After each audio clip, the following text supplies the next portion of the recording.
एक सकाफ़त। इन सिलसिले में अचो त असां ॾिसूं सिंध जो शाहरुख़ खान छा थो चवे।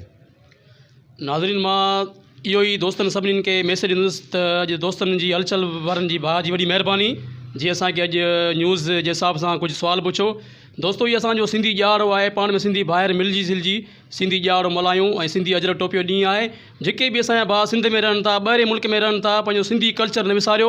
मुंहिंजा भाउ जिए सिंध, जिए सिंध। सिंधी ॾींहुं पाण में असां मल्हाईंदासीं। मां आहियां तव्हां पंहिंजो सिंधी शाहरुख़ खान जी।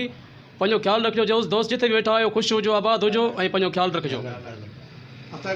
दोस्तों हाय दोस्तों, my name is Khan Shahrukh Khan ji. दोस्तों, मैं एक शाहरुख खान का आप लोगों को डायलॉग सुना रहा हूँ। अंजलि अंजलि हमें छोड़ के मत जाओ। क्यों जा रही हो आप? मत जाओ ना आप। अंजलि, आपको मालूम है ना, तुम्हारे बिना मैं वही फूल भेजता हूँ। क्यों चली गई आप? हमें छोड़ के मत जाओ। दोस्तों, यही मैं शुक्रगुजार हूँ अपने सिंधी भाइयों का जिसने मुझसे आज इंटरव्यू ले लिया कि थोड़ा सा हमारे साथ इंटरव्यू ले लो। हलचल चैनल के जिंदाबाद।